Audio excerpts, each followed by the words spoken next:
안녕하십니까. 스트레이트 성장경입니다. 안녕하십니까. 허유루입니다. 오늘은 최근 우리 주식시장에 공모주 열풍을 몰고 온 회사 얘기로 시작해 볼까 합니다. 바로 SK바이오사이언스입니다. 박승규 기자 나와 있습니다. 어서 오십시오. 안녕하세요. SK바이오사이언스, 이 코로나 백신의 국내 생산을 담당하는 회사죠. 말 그대로 대박 상장, 이렇게 대서특필이 됐었습니다. 네, 그렇습니다. 그런데 이 회사가 가습기 살균제 참사와 관련이 있다는 건 모르는 분들이 많을 겁니다.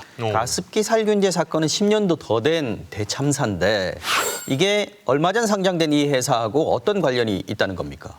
네, 당시 문제가 된 가습기 살균제 제조업체 중 하나가 SK케미칼이었습니다. 네. 그렇죠. SK바이오사이언스는 이 SK케미칼에서 백신 사업만 떼어내 분리한 회사입니다. 그러니까 원래는 한 회사였다가 분리돼서 나온 거라면 법적으로 이 연대 책임이 있을 수도 있겠군요. 맞습니다. 그래서 가습기 살균제 참사와 SK와의 관련성을 집중 취재했습니다. 먼저 SK바이오사이언스가 주식시장에 상장한 얘기부터 보시겠습니다.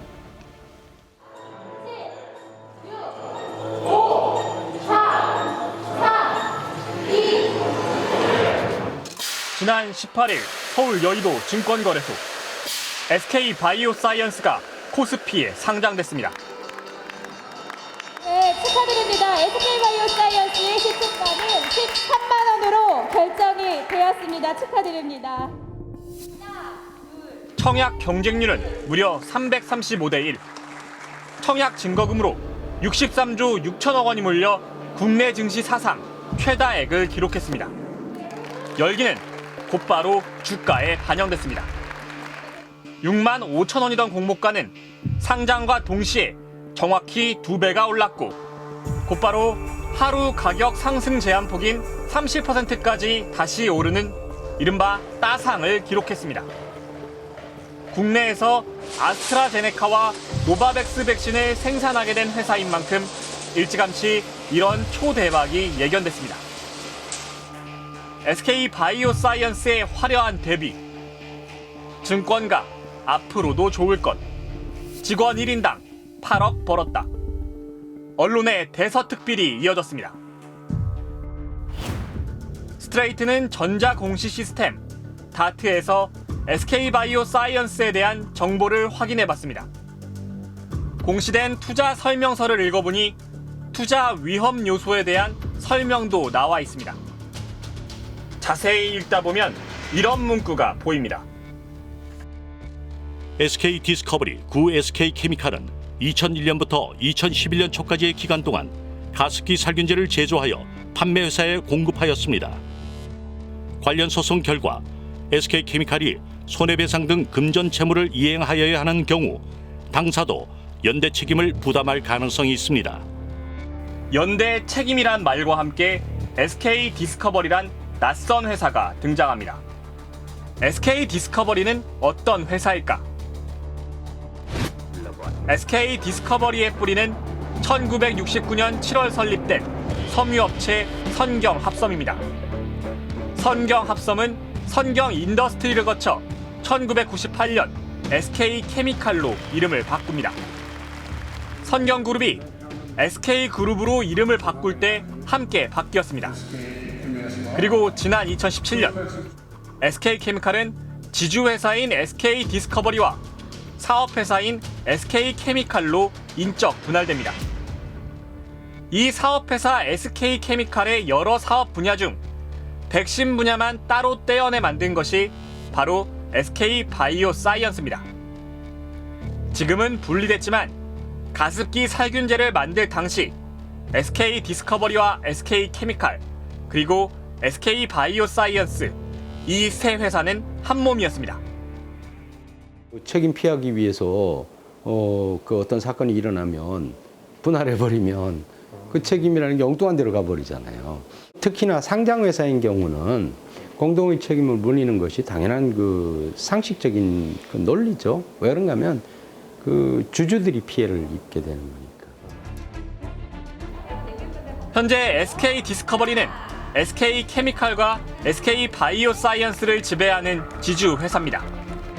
SK 바이오사이언스의 증시 상장 기념 행사에서도 지주 회사인 SK 디스커버리의 박찬중 사장이 가장 먼저 소개됩니다. 스트레이트는 행사장에서 박찬중 사장을 만나 가습기 살균제 사건에 대해 물었습니다. 가습기 살균제 사건 관련돼서 이 SK 디스커버리가 밴드 측도 문제가 설명서에 있던데요. 뭐 제가 답변드릴 건 아니에요. 디스커버리 사장이시니까 그 문제를 말씀해 주실 만한 위치에 계시지 않나요? 그럼 제가 말씀드릴 사항은 아닙니다. 네, 뉘앙스가 참 묘합니다. 이 지주 회사는 SK케미컬을 지배하는 회사잖아요. 그런데 이 회사의 사장이 내가 말할 사안이 아니다. 아니 그렇다면 도대체 뭐 이 얘기는 누가 해야 되는 겁니까? SK그룹 총수가 얘기해야 되는 겁니까? 물론 SK그룹 총수도 책임이 있죠.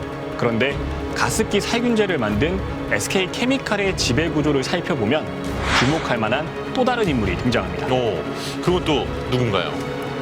그룹 총수 최태원 회장의 사촌 동생인 최창원 부회장입니다. 최창원 부회장이라면 SK 창업주인 고 최종건 회장 그 셋째 아들 아닙니까? 네, 그렇습니다. 최창원 부회장은 가습기 살균제 관련 청문회에 그룹을 대표해서 책임자로 참석했었는데요. 이 자리에선 분명히 사회적 책임을 지겠다고 말했습니다. 지난 1월 문재인 대통령이 경북 안동 SK 바이오사이언스 공장을 찾았습니다.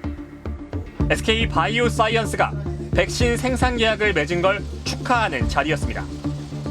이날 현장에서 문 대통령을 맞은 건 SK그룹 총수인 최태원 회장이었습니다. 핵심부터 저희가 생산하는 모든 거는 이제 이 생산과 일관 형태로 완제품까지 해서 그런데 최 회장은 SK 바이오사이언스의 지분을 전혀 가지고 있지 않습니다. SK 바이오사이언스의 최대 주주는 지분 68%를 가진 SK케미칼입니다. 그 위로 SK케미칼의 지분 33%를 가진 지주회사 SK 디스커버리, 최상단엔 SK 디스커버리 지분 40%를 가진 최창원 부회장이 있습니다. 최창원 부회장이 SK케미칼의 최대 주주이자 오너인 셈입니다.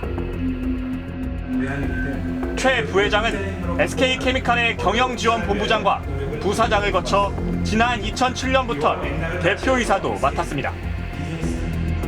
SK그룹은 최종건 초대 회장에 이어 동생인 최종현 회장이 경영권을 물려받았습니다. 최창원 부회장은 SK그룹 창업주인 고 최종건 회장의 셋째 아들입니다. 고 최종현 회장의 아들인 최태원 현 SK그룹 회장과는 사촌지간입니다. SK그룹이란 한 울타리에 묶여있긴 하지만 경영은 간섭 없이 독립적으로 하고 있는 걸로 알려졌습니다. 이미 그 SK케미칼은 한 20여 년부터 별도의 독립체제를 갖추고 경영을 해왔었어요. 그러나 하나의 브랜드를 사용함으로써 이미 잘 알려져 있고 또 신뢰감도 주고 하기 때문에 서로 같이 공동의 이익을 위해서 엮여져 있는 그런 관계예요. 가습기 살균제란 제품을 처음 만든 건 SK케미칼에 인수된 유공이었습니다. 1994년 유공의 가습기 메이트가 시장에 나온 뒤 옥시와 애경, 이마트 등도 잇따라 제품을 출시했습니다. 가습기 메이트 아내가 똑똑하면 편하다니까. 주식회사 유공. 그런데 2011년 초 임산부 4명이 갑자기 폐가 딱딱하게 굳어져 숨졌습니다. 이후 비슷한 환자들이 속출했고 그 원인으로 가습기 살균제가 지목됐습니다. 가장 먼저 유해성이 확인된 건 옥시 제품입니다. 신현우 전 대표 등 관련자들이 업무상 과실치사로 유죄가 확정됐습니다. 이후 SK케미칼을 포함해 또 다른 가습기 살균제 생산 판매업체 관계자 13명도 같은 혐의로 기소됐습니다. 하지만 최창원 부회장은 기소 대상에서 빠졌습니다. 의사 결정 과정에 직접적으로 개입한 흔적이 발견되지 않았다는 게 불기소 이유였습니다. 그리고 올해 1월 서울중앙지법 형사 23부 재판장 유영근 부장판사 등 재판부는 기소된 나머지 SK케미칼 경영진에 대해서도 모두 무죄를 선고했습니다. 그러자 피해자들은 물론 법정 증언에 나섰던 과학자들도 이해 못할 판결이라며 한 목소리로 비판하고 나섰습니다.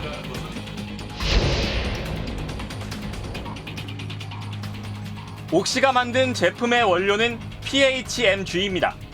이는 치명적인 폐 질환을 일으킬 수 있다는 게 법원에서 인정됐습니다. 반면 법원은 SK케미칼이 사용한 CMIT, MIT란 성분은 인체 유해성이 입증되지 않았다고 봤습니다. 하지만 2012년 환경부는 CMIT와 MIT가 들어간 혼합물을 유독물질로 지정 고시했고 인체에 유해하단 전문가들의 법정 증언도 있었습니다. 그런데도 재판부는 가습기 살균제에 들어간 양이 기준치보다 낮다며 유해성을 인정하지 않았습니다. CMIT, MIT 가습기 살균제 제품을 유해한가? 라는 질문에 저는 분명히 답을 드렸습니다. 유해하다고. 그리고 하자가 있는 제품이라고.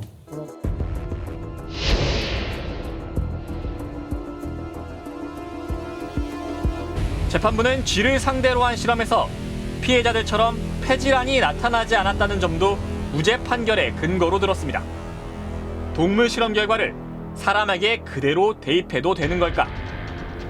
독일의 임산부 입덧 방지제 탈리도마이드 사건. 동물 실험 결과만 믿고 제품을 출시했다. 10,000명이 넘는 기형아가 태어났습니다.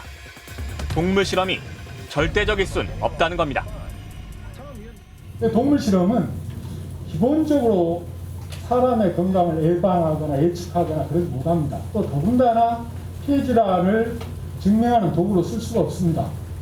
이게 이제 논문을 이렇게 검토하면 다 나오는 일입니다.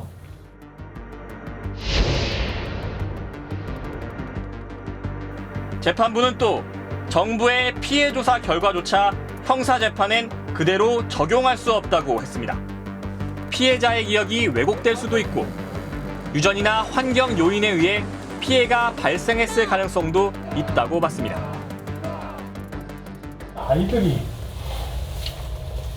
폐손상, 직업 노출이나 나이가 있어야 걸릴 수 있는 질병을 1000살 아이들이 걸린 것은 뭐 때문인가에 대한 대답이 없습니다. 개인의 인과를 완전히 무시한 여러 가지 한계점도 있지만 이건 사실 왜곡이고 사실이 아니고 그렇습니다. 결국 이 판결대로라면 죽고 병든 피해자는 있는데 책임질 가해자는 없다는 겁니다. 옥시와 달리 SK케미칼은 이렇게 형사적 책임을 피해갔고 현재 항소심이 진행 중입니다. 지난 2019년 사회적 참사 특별조사위원회가 개최한 가습기 살균제 청문회. SK 디스커버리 최창원 부회장은 이 자리에서 피해자들에게 공식 사과했습니다. 그리고 법적인 책임과 별개로 사회적 책임도 다하겠다고 여러 차례 말했습니다. 법적인 판단이 나오려면 상당히 시간이 걸릴 거라고 생각을 합니다. 그런 차원에서 저희가 기업의 사회적인 책임을 다하는 측면에서 여러분들의 지원을 말씀드리고요. 그다음에 과연 SK케미칼은 사회적 책임을 다하고 있을까? 일단 정부가 피해자 구제를 위해 강제로 부과한 분담금 212억 원은 완납했습니다. 그러나 이 분담금 납부 외에 SK케미칼이 나서서 피해자와 합의한 경우는 불과 10여 건. 이마저도 배상이나 보상이 아니라 법적 책임과 관계없는 피해 지원이란 용어를 사용했습니다. 이제 위법 행위에 대한 것이 이제 피해 배상이 되는 거고, 뭐 위법하지 않은 적법하지만 이제 손실이 발생했을 때 손실 보상이라는 표현을 쓰기도 하는데, 지원이라는 표현은 사실은 어디에도 없는 범주의 내용이죠. SK케미칼의 가습기 살균제를 사용한 피해자는 800여 명. SK케미칼이 원료를 공급한 제품의 피해자는 5,500여 명이 넘습니다. 그러니까 SK케미컬 지배구조 정점에 이 최창원 부회장이 있다는 거군요. 그런데 이 최고 책임자는 기소조차 되지 않았고요. 그 밑에 있는 경영진들만 재판에 넘겨졌는데 이마저도 1심 재판에서 모두 무죄가 나왔다. 네. 피해자들 입장에선 당연히 분통이 터질 수밖에 없어 보입니다. 네, 1심 판결문을 요약하면 살균제 성분이 폐질환을 일으켰다고 100% 확신할 수는 없다는 겁니다. 하지만 피해자들은 내 몸, 죽은 내 가족이 증거인데 어떻게 쥐실험 결과를 더 믿는 거냐며 반발하고 있습니다. 네. 아니 같은 가습기 살균제인데 옥시는 유죄고 SK케미컬은 무죄다. 당연히 피해자 입장이라면 받아들일 수가 없을 것 같은데요. 네, 바로 그 부분을 좀 더 주목해 봐야 하는데요. 사실 유해하다고 이미 판결이 난 그 옥시 제품도 SK케미칼이 원료를 만들었습니다. 옥시의 그 가습기 살균제 원료를 SK케미컬이 만들었다. 그렇다면 원료를 공급한 쪽도 당연히 책임이 있는 거 아닙니까? 네, 바로 그 지점인데요. 저희가 현재 수감 중인 옥시의 신현우 전 대표를 인터뷰했습니다. 신 전 대표는 스트레이트에 자신도 SK케미칼에 속았다고 주장했습니다.